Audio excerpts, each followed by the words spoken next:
Are you really an AI engineer if you haven't put a ton of time into your AGENT.md or CLAUDE.md files, or both? Like, really? Come on, everyone's doing it. It has to be good, right? Well, what if I told you that a study just came out all about those CLAUDE.md and AGENT.md files, and the numbers weren't good. They were actually quite bad. Here we see comparisons across Sonnet 4.5, GPT-5.2, 5.1 Mini, and Qwen 3. And when given an AGENT.md or CLAUDE.md file, they actually performed worse consistently. This is a thing we should probably be talking about, right? Like, I've been told so many times that I'm having prompt issues because I didn't write an AGENT.md or CLAUDE.md. They're so important. Every code base needs them. Everybody's publishing their own rule files and skills and all these things. It'd be pretty bad if it turned out those things were making the tools worse, right? Well, that's the thing we're going to have to dive into, because on one hand, a lot of people are using these files wrong, and on the other hand, it is likely that they shouldn't be used at all for many cases because they steer models incorrectly. This is going to be a fun deep dive on context management and best practices for using AI to code and build real software. And a lot of this is coming from my own experience, which is admittedly subjective, but is really cool to see it coming out in a study. It's been awesome to see studies like this recently popping up. Things like figuring out if these AGENT.md files are actually useful, skills bench, figuring out how useful skills are is a thing that the models have access to when they are working, and even benchmarks that are trying to figure out why models are more likely to get a question right if you ask them the same thing twice. There's a lot of fun stuff to dive into here, and it's all about context management, and I do actually think this video can help you get better at using AI to code. That all said, I'm about to do a lot of work for free that OpenAI and Anthropic probably should be doing. Neither are paying me for this, and the team needs to get paid, so we're going to do a quick break for today's sponsor. If OpenClaw has proven anything to be true, it's that AI is way more powerful when you give it a computer of its own, which is why I'm so excited about today's sponsor. And no, it's not a Mac Mini, it's Daytona. So is it another GPU cloud? No, it's way better than that. It's elastic containers for running your agents in. So if you want agents that are able to do things like edit code, write code, run code, make file changes, edit things in Git, and all the stuff that you would do on a computer, Daytona has you covered and then some. Here's how easy it is to set up a secure sandbox with Daytona. You create a Daytona instance with your API key, you define a sandbox, then this, I would argue, optional try-catch wrapper, because I've never seen it ever. Sandbox is await Daytona.create TypeScript. Response equals await sandbox.process.code run, and then you pass it TypeScript code.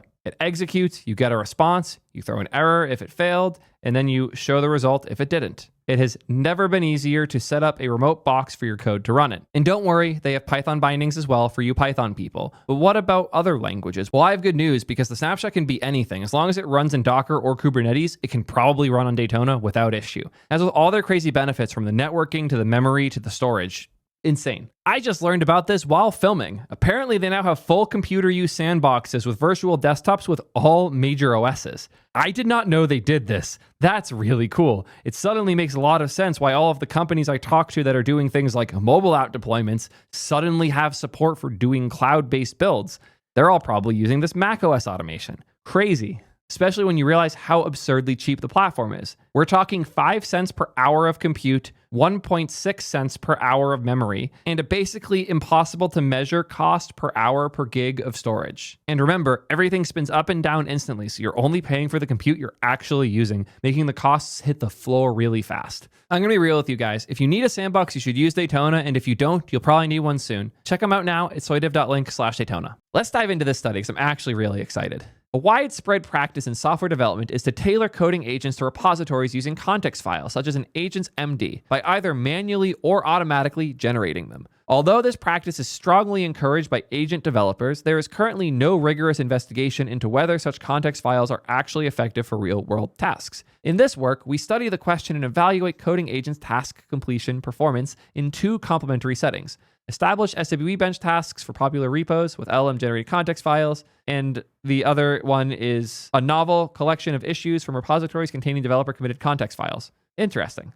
Should probably give some context on what an agentmd is and what they're talking about with the inits here. Let's start with the T3 chat one. This file provides guidance to Claude Code when working in the repo. We should probably remove that part, because this is actually an agentmd that we symlinked the CLAUDEMD to. You can tell a lot of this was generated and probably isn't useful. Always use pm to run scripts. We describe the common scripts: dev, lint dash fix, check, test, test::watch, vtest, and pm generate.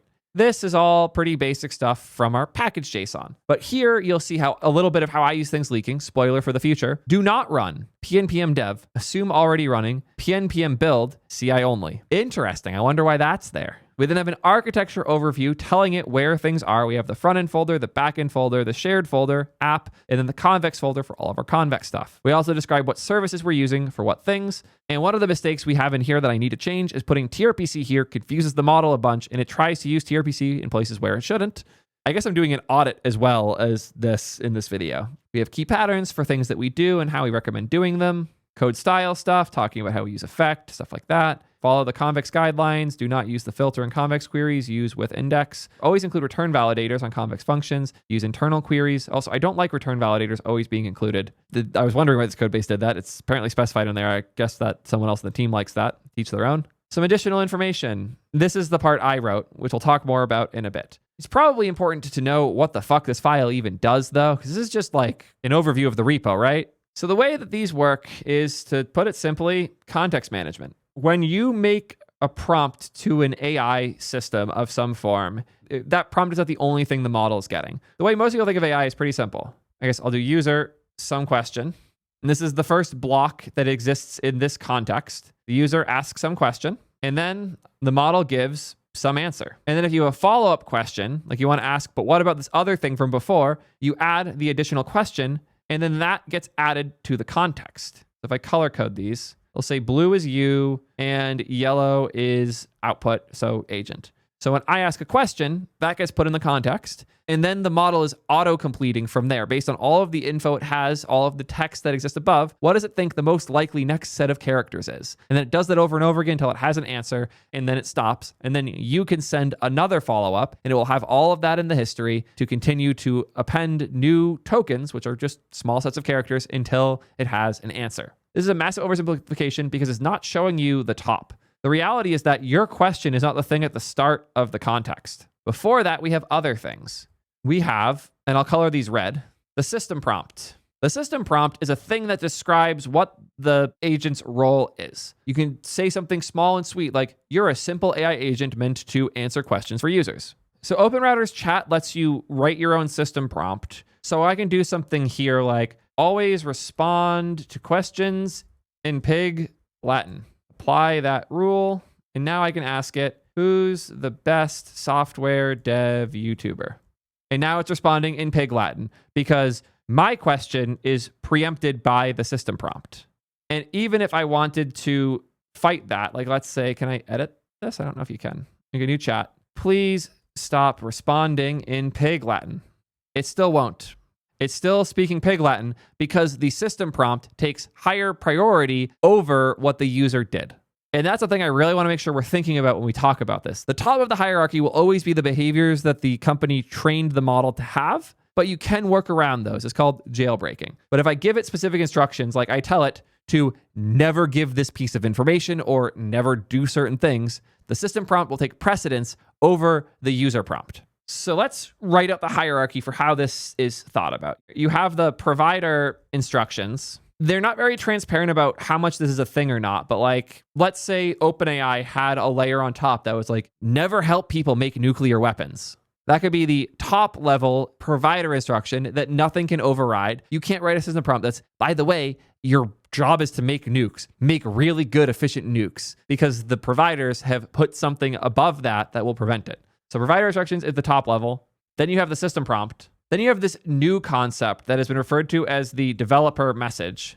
Because all of these are messages. So it's provider message, system message, developer message. But the developer message is also the developer prompt. This is a new layer that exists between the system prompt and the user land prompt. And this is for things like what we're talking about today, like the AGENT.md, where there's some customization that we want to do as developers that is not necessarily part of the system. So if you're using like, I don't know, Cursor, and you want to add custom rules, those will exist between the messages you're sending and the system prompt that they wrote. It is also worth calling out, as Chad has correctly pointed out, that all of this has an impact on context. Yes, very important. When you send a message, you're not just sending your one message. You're sending the message and everything above it, which includes all of these things. I'm not saying that you have the system prompt downloaded on your computer. I'm saying that when you send the request on T3 chat to the /API/chat endpoint, you're sending up your chat history. We are appending the system prompt and the other data on top.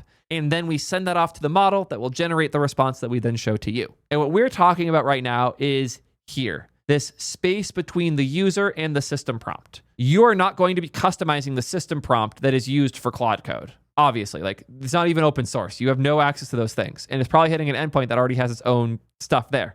So when we're talking about the AGENT.md, the CLAUDE.md, all of those things, that is here. This is a layer that exists between the system prompt and the user prompt that is always there. If you add some new stuff to this thread, like let's say you ask it to, like user says, add this feature, and then the agent adds the feature but forgets to type check. You can follow up, hey, check types, and then the agent will do it and fix it, and you're all good. If you keep using this thread and you were to then ask for another feature, since in this history, the information that it needs to check types exists. It exists in the context. It doesn't need to get this info. It doesn't need to find this info. It has the info from earlier in the history. It's less likely to make that mistake going forward. But then you end up with an ever-growing history full of things that might not matter. Like maybe this feature was 400 lines of code that are now in the context. That code might not be relevant for the next thing you ask, but it's all there. It's all being traversed on every single token. It's all costing money. And most importantly, it's distracting the model from the thing you actually want it to be doing. And that's a thing I really want us to think about when we talk about all of this. Help the model. Don't distract it. You know how much we all hate having endless meetings as developers? We don't need to know all of the intricate details of the 5 versions that the product and design went back and forth on before we have to go implement it. We're in the meeting anyways. Why the fuck do we think the AI likes it more than us? Why are we giving them all of this useless information? We want the AI to do a thing. It should only have to think about the thing. Part of this is how we design the systems that we're using. Part of this is how we write the prompts, how we handle the AGENT.md, how we handle all these things. But if you tell the agent about all of these things that exist in your code base, it's probably going to think about those, even if you don't want it to in this case. Like to go to our AGENT.md, mentioning that we use TRPC on the back end is now going to bias it towards using TRPC, even though we only use it for a handful of legacy functions. Almost everything is now on convex. Not only does it know we have TRPC, we actually put it in front of the convex part. So it is much more likely to reach for TRPC where it might not make sense. I am going to remove this and make a separate section that says legacy technologies that I put it in. But that's what we want to talk about this with. The best time to update your AGENT.md isn't when you start a project, and it's certainly not when you Claude code something for the first time and then type in /init, where it will initialize the CLAUDE.md for you, and it will choose what it thinks matters. If the model knows about it already and can find it quickly, it probably does not belong in your AGENT.md. Great example from chat here. Don't think about pink elephants. You're all now thinking about pink elephants. That's just how it works. Like that's how brains work and that's how LLMs work too. If you tell it not to do a thing, it now is thinking about that thing. Ideally, you just make it hard to do the thing. And you certainly don't want to tell it about things that don't matter because it will be in context and whatever you put in context is much more likely to happen. It's all an autocomplete machine. So to go back here, if we want to have the model know that it needs to check types and we notice it wasn't doing a good job at that, there's a couple options we have. Option 1, look through the things it did and figure out what it did and maybe attach type checking to one of those parts. If it ran some command that doesn't include type checking, maybe update that command to also include the type checking. If you try that and it doesn't work or it doesn't make sense, that's when you make changes. If you notice the agent consistently forgets to do the type checking, put that in the AGENT.md. Tell it you should type check all of your changes. I'm going to run an init on a real project here. This is Lawn. It's my alternative to Frame.io for doing video review stuff. Apparently it initted one at some point with all of the design language. So I'm going to stop that, delete that, /new/init. Okay, you know what? We'll come back to this. It's going to take a sec. We'll go through all the things that should and shouldn't be in your AGENT.md in a bit, but I want to spend a little more time on this study because you just listening to me means a lot and all, but we should probably have numbers to back this. The work in this paper is to benchmark context files and their impact on resolving GitHub issues. They're investigating the effect of actively used context files on the resolution of real-world coding tasks. Evaluate agents both in popular and in less-known repositories, and importantly, for context files provided by repository devs. They tested 3 conditions. One, where the developer wrote and provided an instruction file for that repo, because they're using this against real repos. One, where they removed it to see how the agent would do. And one, where they let the agent generate its own instruction file before continuing. And they check, did it succeed at the task or not? In the things they tested, they observed that the developer-provided files only marginally improve performance compared to omitting them entirely, an increase of 4% on average, while the LLM-generated context files had a small negative effect, a decrease of 3% on average. These observations are robust across different LLMs and prompts used to generate the context files. In a more detailed analysis, we observe that context files lead to increased exploration, testing, and reasoning by coding agents, and as a result, increased costs by over 20%. We therefore suggest omitting LLM-generated context files for the time being, contrary to agent developers' recommendations, and including only minimal requirements, like specific tooling to use with the repository. I fully agree. To prove this out, I ran an init on a real project that I've been working on. It's called Lawn. It's an alternative to Frame.io. It's going to be open source soon, just a way to do video review for my team. And I had it init a CLAUDE.md. Let's see how it did.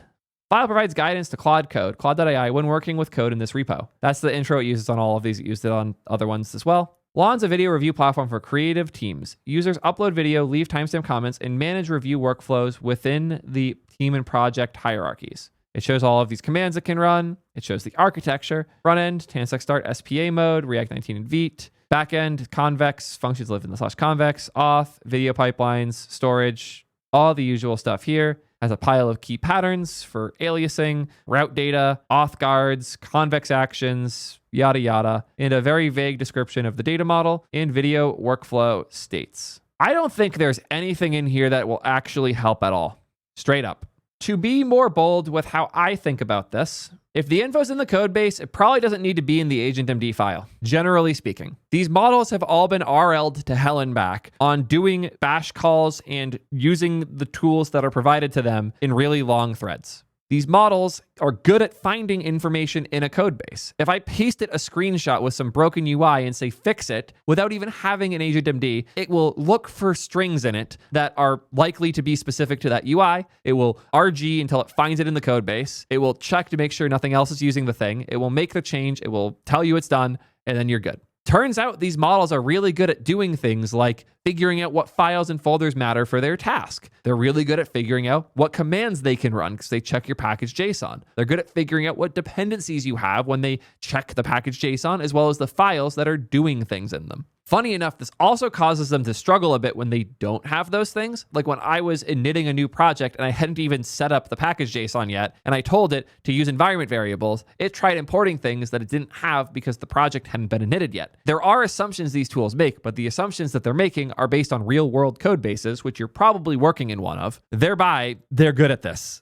So what do you put in? As I mentioned before, when there are behaviors the models and agents are exhibiting that are not ideal, that's when you spin up the agent.md file and start steering it in the direction you want. If it's consistently not running type checks and you want it to, maybe that fits in there. If there's a specific pattern that it's using with one of your dependencies that is wrong and it keeps trying to do it over and over again, tell it to not. Generally speaking, it's rare I find the agent.md or claude.md files to be the thing that you need to reach for. You have to start building an intuition for what the models are doing and how long they should take. If you ask an agent to complete a task and it is faster than you expected, you're probably setting things up well, and that's a good thing to hear. If you're asking the agent to do something that is simple and it takes a long time, that means some changes need to be made. Generally speaking, the hierarchy of where I look to go change things does not start in the agent.md file. It starts in the code base itself. If the models are struggling to find something, that's probably because it's in a bad place. You should move it. If the agents are struggling to use a tool properly, it might not be the right tool for the job or might be shaped in a way that is confusing for the model. Fix it. If the agent is changing files in one place that are causing other things to break, you should probably move off of Opus and give Codex a shot. But seriously though, it probably needs better feedback systems to identify when that failure occurred so that it knows that the change here broke the thing over there. And making sure the agents have the tools they need to unblock themselves is essential. I think it would be a much better use of your time to make better unit tests, integration tests, type checks, and those types of things that you can expose to the model than it would be to update your agent.md or claude.md file the majority of the time. If you can make it easier for the model to do the right thing, make it harder for it to do the wrong thing, and have your whole code base architected to steer it in the right direction, that's going to be a much, much bigger win. The AGENT.md is almost like a Band-Aid solution, like you're patching over this problem with it. If you have tried and failed to structure the code base in a way that the agent can manage, you should probably pull up the AGENT.md as an interim solution until you find better tech that the agents are better with. And as I was hinting at before, the biggest thing is just read the outputs. Like here, I did the init command. It searched for 6 patterns and it read 21 files. Let's see what the files it read were. It read the package JSON. It read the readme.md. It searched around the code base for star. Interesting choice. At 100 files, I'm guessing that that's just to list all the files. It's hack for figuring out the structure of the whole code base. Then it searched for files that match the pattern of app/ts or tsx to find all of the files there. Did the same for convex, did the same for general source. Found the convex schema, it found the app routes, found the vite config, ts config. It just read all of these things. And then it, after reading all of that, concluded it has a good understanding of the code base and it wrote this. But remember, what it wrote is based on things that it already was able to find. In fact, it found all of that and wrote all of this in just over a minute. That means that almost none of this info is useful. Chad is making some important points here, which is a misconception I had. But every time it needs to read all of that, it starts from no memory. Yeah, kind of. When given the task of summarize the entire repo, it's going to touch everything. But here, I'll give you guys an experiment quick. We are going to delete that file entirely. The CLAUDEMD is now gone. We're going to run Claude code here, and we'll ask it a question about the project. What optimizations can we make for the video pipeline in this app? And it knows nothing about this app. There is nothing being fed into its context ahead of time. All it knows is it is Claude code, it is in a project that has files in it, and I'm asking it this question. Let's see how it performs. They really add the cheesy birthday hat that stopped animating that quickly. Hilarious. And now it's exploring. We can press Control-O to see what it's doing. It looks like it's exploring pretty damn fast. Explore the video pipeline in this code base thoroughly. I need to understand how videos are uploaded, processed, and stored, the schema for videos in the database, video actions and processing, all that. And it spun up a sub-agent to go explore and find this information. Note that this information is different from the information it would have gotten from the AGENT.md. We will see how long this takes, and then we will rerun this with that file restored. So that took 1 minute and 11 seconds and got some decent answers. So let's try that again, but with the file that it generated. Asking the exact same question, and we'll see how it differs. Oh, even though I have this CLAUDEMD file, it appears to be doing pretty much the same thing, except it specifies the names of files a little bit earlier. Interesting. So again, for comparison, here it said explore the code base for this, how videos are uploaded, yada, yada. It does know about the schema file, the video actions in video. Don't know how it knew about that. Probably found it in an earlier step that's being hidden. But once you have the AGENT.md, it is much quicker to identify the names of files. Benefits and negatives there. We'll talk about both momentarily. Looks like the timer froze. Claude code quality is great. Yeah, this timer freezes whenever you go to this view and back. That's hilarious. When I switch and go back, it updates, but it's not updating live. They made some optimization for performance and it's breaking things. Cool. Check that out. It took more time. The AGENT.md run took 1 minute and 29 seconds, and the version without it only took 1 minute and 11. And that is with a brand new, freshly minted from the init command CLAUDEMD file. And now, just hypothetically speaking, let's pretend that this code base, for whatever reason, changed. Maybe, just maybe, these video action files aren't the only place that matters anymore. And maybe, just maybe, somebody forgot to update that MD file. Now, not only is it not helping, it's probably actively hurting, because just like all other docs, AGENT.md files will go out of date. So what would you prefer? Letting the agent do it itself, or steering it at a 25% penalty at time with the likelihood of that going out of date? Yeah, not good. It's quite simple to just do one try. You could ask the LLM the same thing 10 times and I get different times without changing anything. Yeah.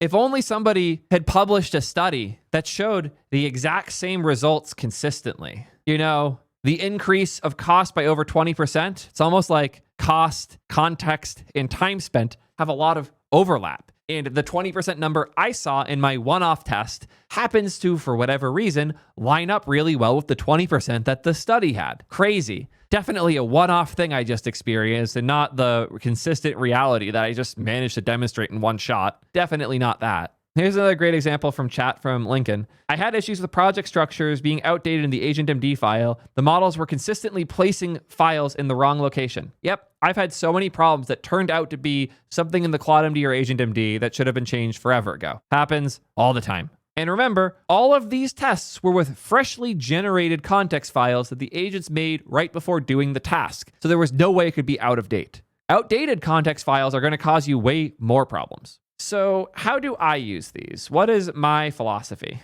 Well, the core of it is I use these files to steer the model away from things that it's consistently doing wrong. I am surprised at how rare that is nowadays. I find that with every new model release, I can delete more and more of the agent.md. I'll sometimes, when trying a new model, just delete it entirely and see what changes and then bring back the parts that matter. My little hack I recommend, and I brought this up in other agentic coding videos, I'll just show you it.